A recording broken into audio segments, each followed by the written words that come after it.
Hai, selamat siang dan selamat bertemu kembali para mahasiswa sekalian.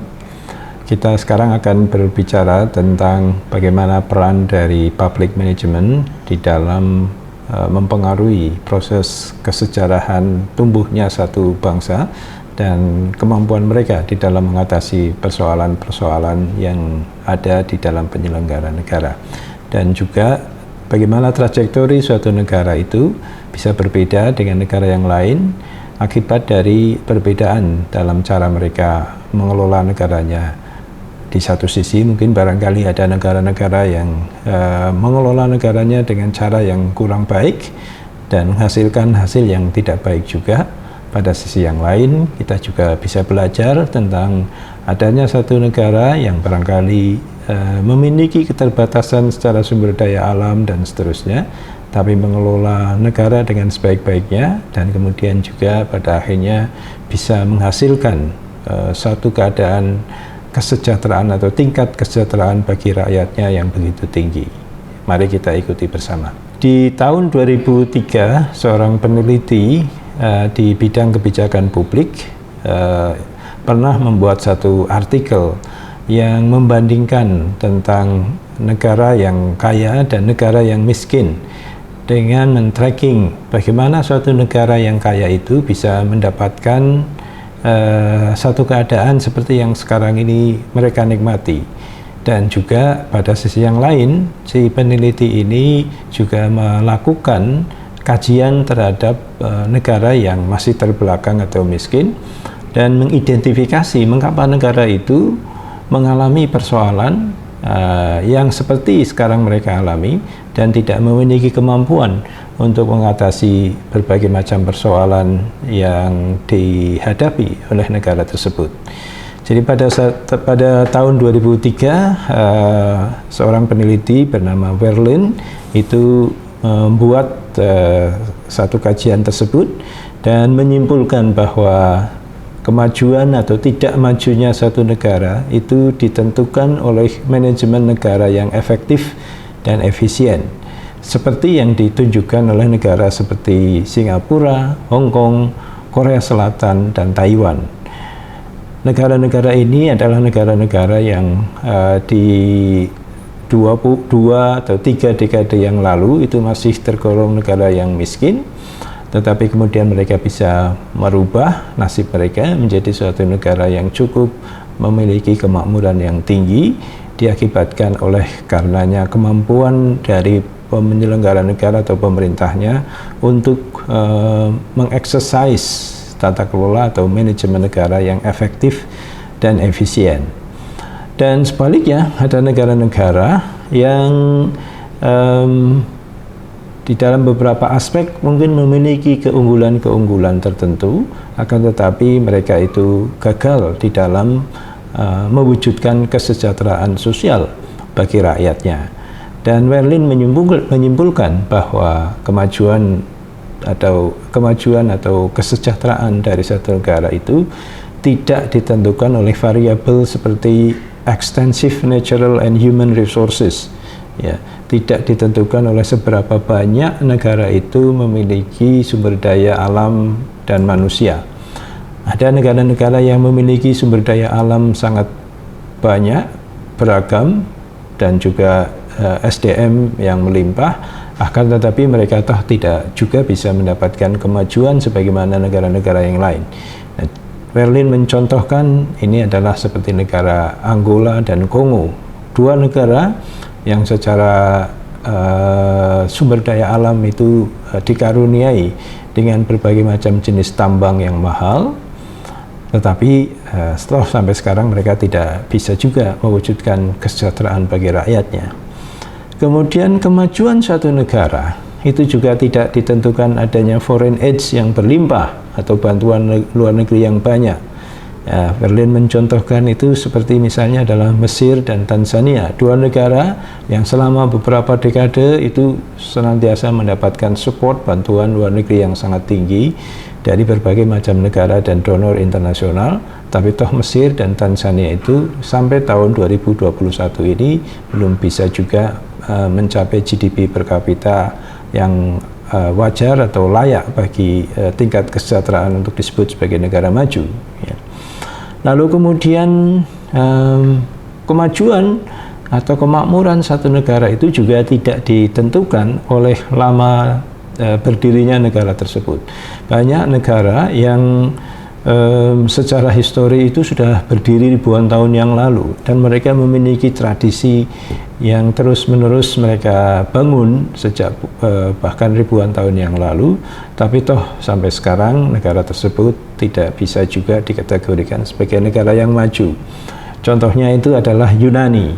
Yunani itu negara yang memiliki sejarah yang panjang berkelanjutan, artinya di dalam konteks tata kelola itu mereka relatif mandiri, tidak pernah mengalami suatu disrupsi seperti penjajahan yang berkepanjangan dari negara lain.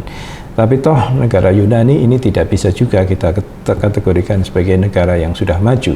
Ya. Begitupun juga dengan misalnya sebelum tahun 90-an, tetapi ini adalah negara Cina, ya, RRC. Itu juga memiliki sejarah yang panjang dan memiliki relatif independensi dari penjajahan atau dominasi atau penaklukan oleh negara lain. Tapi Cina sebelum tahun 90-an tentu tidak bisa kita kategorikan negara maju. Nah, hanya saja setelah itu Cina mengalami kebangkitan yang luar biasa sejak tahun 2000 pada khususnya, dan kemudian kita mengenal Cina yang sangat kuat pada saat sekarang ini di tahun 2020 hanya dalam jangka waktu kurang dari 20 tahun. Lalu kemudian Berlin juga menyimpulkan bahwa suatu negara maju tidaknya itu tidak ditentukan oleh adanya formal democracy practices, ya, tidak ditentukan oleh apakah negara itu mempraktikkan demokrasi atau tidak. Seperti halnya misalnya India dan Bangladesh, dua negara ini sejak merdeka mereka menganut sistem demokrasi yang ketat dan formalistik, akan tetapi sampai sekarang boleh dibilang India dan Bangladesh ini belum bisa dikategorikan sebagai negara yang maju. Nah, ini adalah merupakan enigma, teka-teki bagi kita, apa yang sebenarnya menyebabkan negara tersebut bisa mendapatkan kemajuan atau tidak.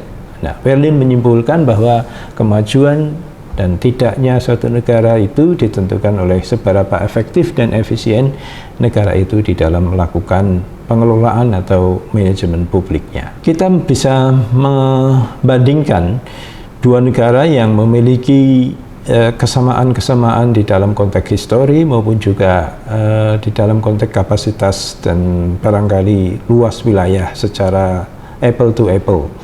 Berlin mencontohkan misalnya adalah Jamaika sebagai contoh case study negara yang buruk pengelolaan manajemen pemerintahannya, dan pada sisi yang lain adalah Singapura.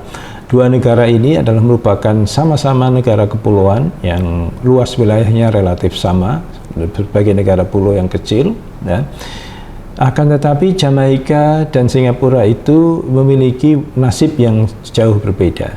Pada satu sisi Jamaika ini, dua negara tadi antara Singapura dengan Jamaika sama-sama mulai start independence, kemerdekaannya itu di tahun 60-an, tetapi Jamaika sebenarnya itu memiliki start yang jauh lebih baik dibandingkan dengan Singapura.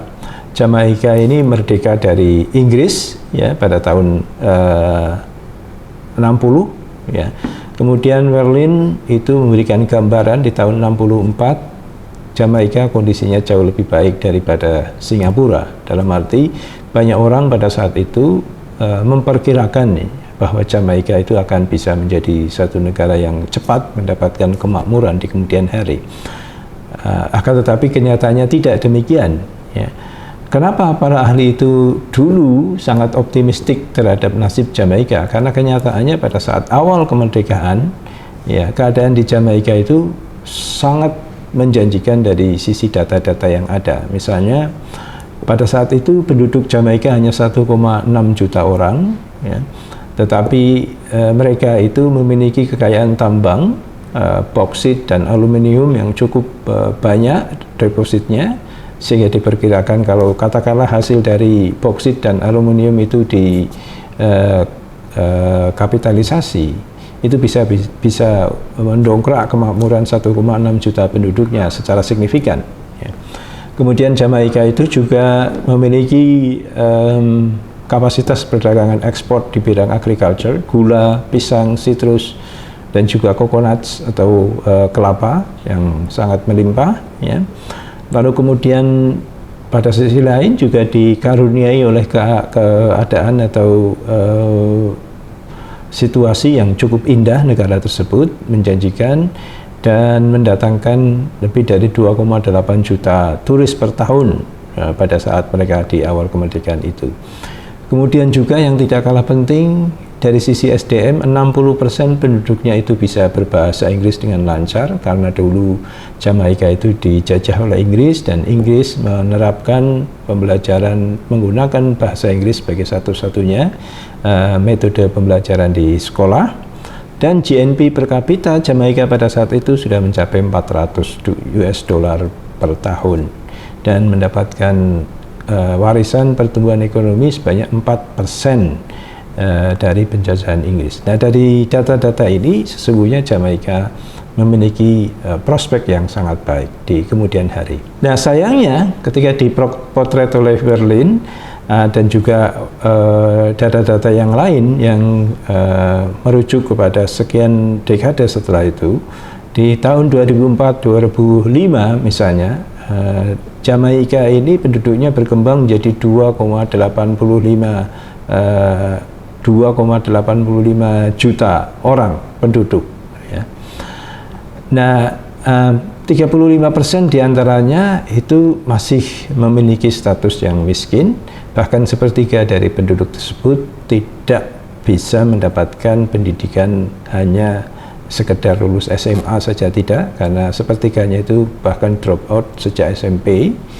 Lalu kemudian angka kelahirannya sangat tinggi, lebih dari 44,5% per tahun.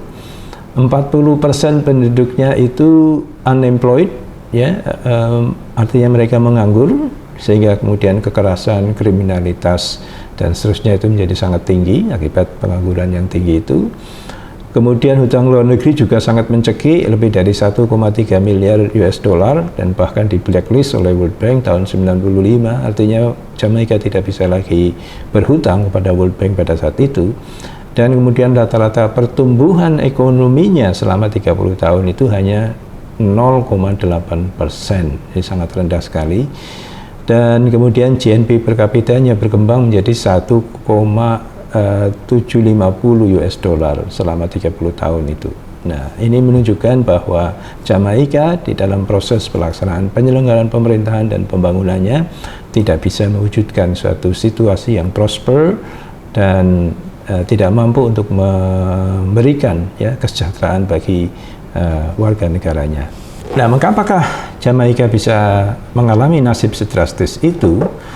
Banyak analisis diberikan, ya, dan kemudian teman-teman itu didiskusikan di banyak forum, dan ada beberapa kesimpulan tentang ketidakefektifan negara Jamaika di dalam, atau pemerintah Jamaika di dalam mengelola negara mereka. Yang pertama adalah improper policy, ya, kebijakan-kebijakan yang dibuat itu asal-asalan, tidak didesain dengan satu framework dan tujuan yang jelas, dan akibatnya setiap tahun anggaran dari pemerintah going to nowhere, ya, artinya banyak anggaran di-spend, dibelanjakan, akan tetapi hasilnya menuju ke arah apa dan bagaimana itu tidak jelas perencanaannya. Kemudian yang kedua adalah weak and disrespected birokrasi, birokrasi yang lemah dan tidak dihargai. Nah, mengapa birokrasi di sana itu lemah dan tidak dihargai? Ini diakibatkan oleh sistem patronase, yaitu orang yang diangkat di dalam posisi-posisi birokrasi, pegawai-pegawai birokrasi itu bukan orang yang paling pandai, bukan orang yang paling terampil, tapi orang-orang yang dekat dengan para pejabatnya, sehingga kemudian mereka bekerja asal-asalan, tidak memiliki kapasitas di dalam menyelesaikan pekerjaan, dan tidak bisa dibebani oleh target-target tertentu, karena bisa di-bypass, ya, penilaian terhadap kinerja pegawai itu oleh konektivitas politik maupun konektivitas keluarga dari para pejabat dan politisi di negara tersebut.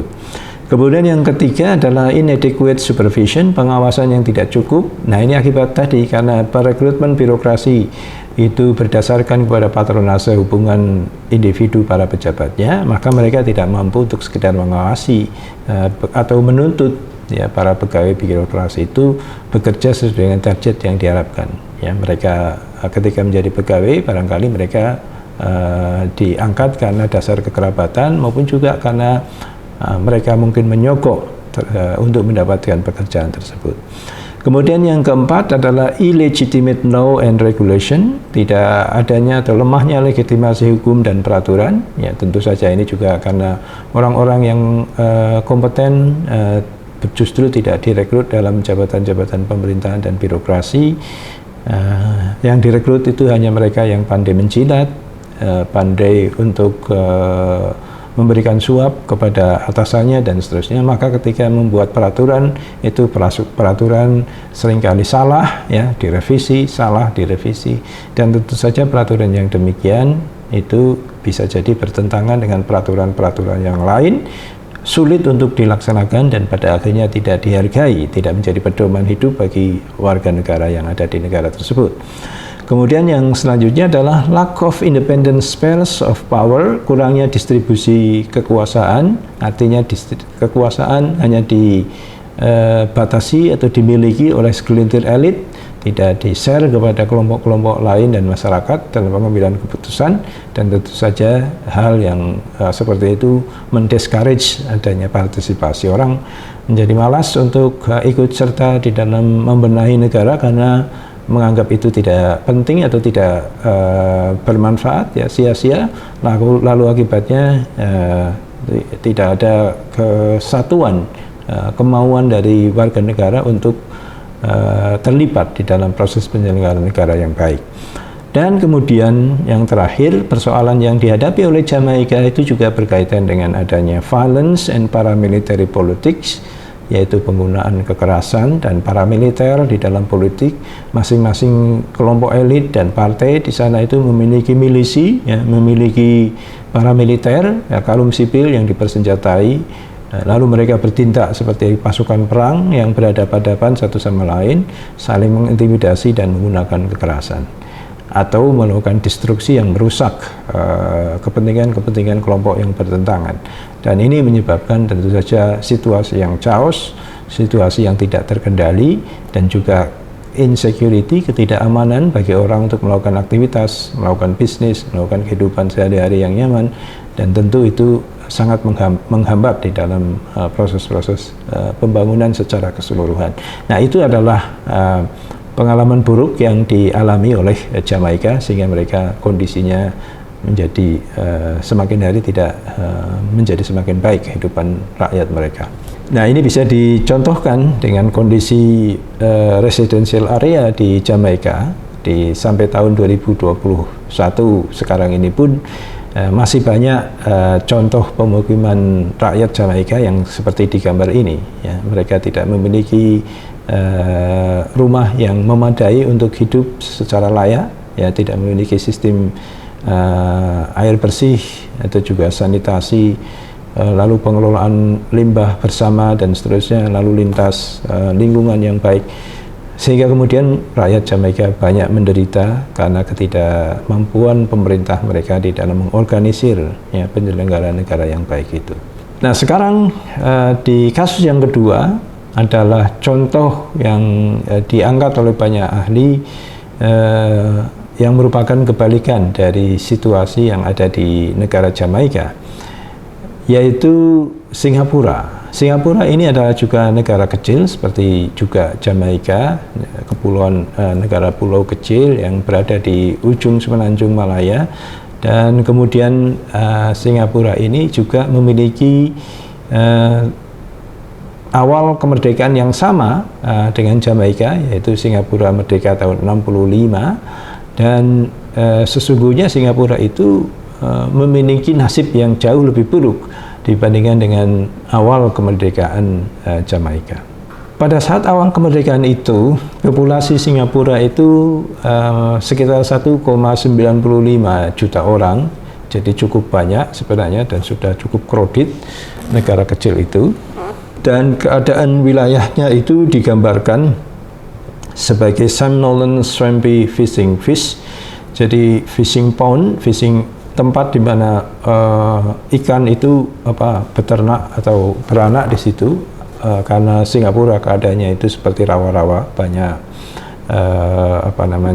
rob ya, lalu kemudian kampungnya itu tergenang air, sehingga kemudian Malaysia di tahun 64 itu bahkan membuang Singapura ya. Jadi jangan bayangkan bahwa Singapura minta merdeka, justru Malaysia itu yang tidak berkenan dengan keadaan Singapura itu, sehingga kemudian dipotong dan disuruh untuk mandiri di tahun 65. Lalu kemudian Singapura di awal kemerdekaan atau kondisi sampai sekarang pun ya tidak memiliki kekayaan tambang seperti halnya Jamaika, tidak ada satu natural resources yang bisa dibanggakan dari pulau Singapura itu. Kemudian juga Singapura hanya memiliki tanah pertanian kurang dari 50 hektar ya, karena Swampy Pond itu tadi rawa-rawa, jadi sangat sedikit area untuk bertani. GNP per kapita sekitar 450 US dollar per tahun. Di tahun 60-an itu Singapura sangat terkenal sebagai daerah yang rawan kerusuhan rasial, kerusuhan agama, dan pengotakan etnik yang parah. Dibagi menjadi 3 etnik utama di sana, itu Cina, Melayu, dan India, yang masing-masing itu punya wilayah geografis terpisah, dan kemudian ada segregation of area etnik di antara 3 etnik tersebut. Lalu mereka punya geng yang saling berkelahi, berebutan pengaruh dan seterusnya, dan tidak jarang terjadi pembunuhan-pembunuhan akibat kerusuhan rasial tersebut. Singapura itu juga sangat menyedihkan di dalam konteks 60% penduduknya pada saat itu tidak sekolah dan illiterate, artinya tidak bisa baca tulis, dan hanya 5% saja yang berbahasa Inggris dan 5% saja yang juga kuliah. Walaupun Singapura itu pada saat itu dijajah oleh Inggris ya, tetapi kita ingat penjajahan Inggris di Singapura itu hanya menjadikan Singapura sebagai base untuk mencaplok atau mempengaruhi wilayah-wilayah di Asia Timur ya. Lalu kemudian Inggris mendatangkan pekerja dari Cina dan Hong Kong, lalu kemudian tetapi mereka tidak diperlakukan sebagai warga negara penuh, sehingga kemudian banyak orang Cina dan Hong Kong yang didatangkan itu tetap menjadi orang-orang yang miskin pada saat itu, sehingga 50% dari penduduk itu unemployed, tidak bekerja. Dan implikasinya tentu berbagai macam keadaan terjadi, drug addiction, gambling, prostitution, high birth rate, ya, angka kelahiran yang sangat tinggi, dan segregated ethnic communities, terpisah-pisah di antara 3 etnis dominan tadi. Dan tentu saja dari sisi perilaku rakyat ya, mereka karena miskin, tidak berpendidikan, itu sangat susah untuk diajak maju. Di dalam buku Lee Kuan Yew From the Third to the First itu digambarkan pada saat awal kemerdekaan itu orang Singapura suka membuang sampah sembarangan, ya, kencing di dalam lift, ya, bahkan kencing saja itu di dalam lift, ya, lalu mereka urakan, tidak tertib bekerja dan seterusnya, yang menyebabkan kemudian pemerintah Singapura menerapkan kebijakan-kebijakan yang sangat keras untuk mendidik rakyat yang seperti itu agar kemudian memiliki konsep tata kelola yang modern, dan rakyat dipaksa harus mengikuti tata aturan yang keras tersebut, walaupun tentu saja pada aspek yang lain mengorbankan sisi demokrasi. Tapi hal itu membuktikan atau menyebabkan keberhasilan Singapura di dalam mentransformasikan dirinya dari negara yang sangat susah, negara yang sangat miskin, menjadi negara yang sangat maju dan bisa dibandingkan dengan negara-negara maju yang lain. Nah, atas kebijakan tersebut, beberapa dekade kemudian, 2-3 dekade kemudian, berubahlah Singapura itu, walaupun populasinya mencapai 4,1 juta di tahun 2005, ya. Dari 4,1 juta itu warga negara Singapura itu sendiri hanya 3,4 juta, lainnya itu ekspatriat dari negara lain yang bertinggal di sana. GNP per kapita di tahun 2006 sudah mencapai 30.000 US dollar, bahkan mencapai nomor 5 tertinggi di dunia. Kemudian rata-rata pertumbuhan ekonominya selama 30 tahun itu mencapai 6,5%. Ya, 6,5% satu rata-rata pertumbuhan ekonomi yang sangat tinggi. Bayangkan tadi bandingkan dengan Jamaika yang kurang dari 1%. Lalu 40% penduduknya berpendidikan tinggi, ya 40% penduduknya berpendidikan tinggi, yang tadinya hanya sekitar 5%. Ya, lalu kemudian 70% penduduknya kemudian menjadi literate bahasa Inggris, mereka bisa berbahasa Inggris dengan baik dan bisa misalnya mencapai tingkat nilai ekspor tahunan mencapai lebih dari 60 miliar US dollar, dan anehnya 30% diantaranya itu adalah produk pertanian. Ingat tadi lahan pertanian di Singapura hanya kurang dari 50 hektar, tapi 30% dari 60 miliar US dollar ekspor tahunannya itu adalah berupa produk pertanian. Dan 28% adalah produk high-tech, serta lainnya 48%. Dan Singapura kita mengetahui itu senantiasa berada secara konsisten di ranking 1 sampai ranking 5 tingkat dunia di dalam public housing, urban planning, public transportation, public health, dan juga public education. Bahkan universitas di Singapura itu masuk di dalam 100 besar dunia, ya, tingkat rankingnya. Nah, ini menunjukkan adanya keberhasilan dari pemerintah Singapura mengelola negara yang miskin dengan penuh keterbatasan, dengan keadaan yang buruk dari rakyatnya yang tidak disiplin, berpecah belah, lalu memiliki etos kerja yang jelek. Tapi pada akhirnya dengan sistem manajemen yang baik, mereka bisa merubah dirinya, merubah nasibnya, dan bisa mewujudkan, membuktikan kepada dunia bahwa negara yang memiliki keterbatasan yang akut seperti itu bisa berubah menjadi negara yang modern dan makmur. Lalu apa yang menjadi kunci dari kebijakan efektif efisien dari pemerintah Singapura? Itu ditulis oleh Lee Kuan Yew di dalam buku From Third World to First, ya, yang menceritakan bagaimana Lee Kuan Yew memimpin Singapura dari tahun 65 sampai tahun 2000. Yang pertama kuncinya itu adalah adanya trusted and respected government, adanya pemerintah yang dipercaya dan dihormati oleh rakyatnya. Pemerintah yang dipercaya dan dihormati itu didasarkan oleh sistem rekrutmen the best and brightest bureaucracy. Adanya orang-orang yang diseleksi dari masyarakat, mereka yang hanya yang pandai dan terbaiklah yang diberikan kesempatan menjadi pegawai pemerintah, bukan atas dasar nepotisme, bukan atas dasar patronase politik, dan seterusnya. Kemudian work improvement, downsizing staff, efficient organization, jadi pada intinya birokrasi dibuat sedemikian rupa sehingga sangat efisien, ya, staffnya tidak terlalu banyak tapi gajinya tinggi. Lalu kemudian keadaan lingkungan kerjanya dibuat selalu meningkat sehingga kemudian produktivitas, efektivitas, efisiensi dari staf birokrasi di dalam melayani masyarakat dan menjalankan tugas-tugasnya itu bisa diselenggarakan dengan sebaik-baiknya. Kemudian discouraging corruption, ya, mengurangi, membatasi adanya korupsi, tidak dibiarkan aparat itu melakukan pungli, melakukan red tape, dan seterusnya, tentu saja dengan kompensasi gaji yang tinggi tersebut diantaranya, dan memberikan punishment yang sangat juga disiplin dan kuat kepada mereka yang berani melakukan korupsi itu.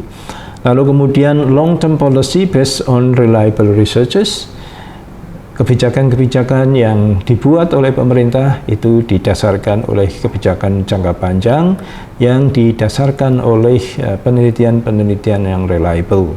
Ya, jadi semua kebijakan didahului oleh penelitian yang mendalam, lalu diproyeksikan untuk menuju pada satu keadaan tertentu di dalam jangka panjang, dan kemudian ditarik menjadi milestone atau pijakan-pijakan setiap periode tertentu yang terukur, dan kemudian bisa dievaluasi, dimonitor perkembangan-perkembangan yang terjadi menuju kepada titik yang diinginkan tersebut. Kemudian yang selanjutnya adalah strong and compelling leadership, kepemimpinan yang meyakinkan, kuat dan meyakinkan dari atas sampai ke bawah. Pemimpin harus bisa menjadi contoh yang diikuti oleh bawahannya. perkataan-perkataan dan perbuatan dari para pemimpin itu dilakukan secara konsisten dan disiplin sedemikian rupa sehingga rakyat percaya kepada mereka. Kemudian disiplin and decent citizens, pemerintah membuat agar rakyat itu memiliki ketaatan dan juga kedisiplinan sedemikian rupa sehingga misalnya kalau rakyat membuang sampah sembarangan, dedanya bisa sangat tinggi, ya, meludah sembarangan atau membuang hajat dan seterusnya. Di awal-awal Singapura merdeka itu betul-betul diterapkan sanksi, diberikan hukuman, mereka itu bekerja sosial dan seterusnya sedemikian rupa sehingga dalam jangka waktu yang relatif pendek berubahlah rakyat Singapura yang tadinya seenaknya sendiri, suka berkelahi, membuang sampah, kencing sembarangan, tidak mau sekolah dan seterusnya menjadi orang-orang yang sangat patuh pada hukum, ya, peduli kepada lingkungan dan tidak melakukan perbuatan yang berkaitan dengan korupsi, suap menyuap dan seterusnya. Lalu reducing unemployment by making self-employment, mereduksi pengangguran dengan cara mengencourage para pemuda dan masyarakat yang masih menganggur untuk membuka lapangan pekerjaan sendiri dengan bimbingan dan pelatihan serta modal dari pemerintah di dalam satu perencanaan yang matang, berkelanjutan dan terstruktur, ya, seperti yang ada di dalam rekomendasi penelitian yang dibuat oleh pemerintah. Lalu kemudian equal distribution of wealth. Pemerintah Singapura membuat sistem perpajakan dan juga pola redistribusi kekayaan yang lain, termasuk di dalamnya penyediaan perumahan yang sehat bagi rakyat, pelayanan pendidikan dan kesehatan yang merata bagi semua warga negara sedemikian rupa sehingga tidak ada kelompok yang diistimewakan di dalam konteks tersebut dan menyebabkan support dari masing-masing etnik yang tadinya bertentangan itu menjadi memiliki keharmonisan satu sama lain. Dan kemudian substantif demokrasi atau demokrasi formal memang di Singapura itu cenderung mungkin barangkali lebih terbatas, tapi substantif demokrasi dalam konteks partisipasi publik, ya, penghargaan terhadap mereka yang memberikan masukan kepada pemerintah dan kesempatan untuk berpartisipasi bagi masyarakat di dalam proses-proses pekerjaan proyek pemerintah dan penyelenggara negara itu terbuka lebar. Dengan demikian rakyat tidak banyak dikekang dalam konteks itu, asalkan mereka ada di dalam koridor-koridor hukum dan kebijakan yang dibuat oleh pemerintah, mereka bisa menyuarakan apapun yang menjadi concern mereka. Nah, kunci yang dibuat oleh pemerintah Singapura inilah yang kemudian menjadikan Singapura menjadi negara maju seperti sekarang ini. Nah, ini adalah salah satu bukti yang bisa dilihat di gambar ini bahwa Singapura memiliki typical current residential area yang sangat integratif, berbeda dengan Jamaika tadi. Ya, walaupun Singapura itu jauh lebih padat kondisinya, tetapi teratur dalam satu sistem tata kelola lingkungan yang berkesinambungan. Dan kemudian juga fasilitas perumahan, gedung perkantoran yang ada di Singapura itu sangat modern, hampir tidak ada lagi lingkungan kumuh, ya, perumahan yang kumuh di negara Singapura itu. Nah, itu tadi significance of public management di dalam konteks penyelenggaraan negara dan upaya suatu negara di dalam mewujudkan kesejahteraan dan kemajuan bagi warga negaranya. Kita bisa belajar dari kasus Jamaika dan Singapura itu untuk bisa kita praktekkan di negara kita dan menumbuhkan rasa optimisme bahwa kesulitan setinggi apapun, sesulit apapun seperti hanya dialami oleh Singapura itu sesungguhnya bisa kita atasi kalau kita mau belajar dan konsisten di dalam melaksanakan prinsip-prinsip yang ada di dalam penyelenggaraan pemerintahan secara efektif dan efisien tersebut. Sampai bertemu lain waktu.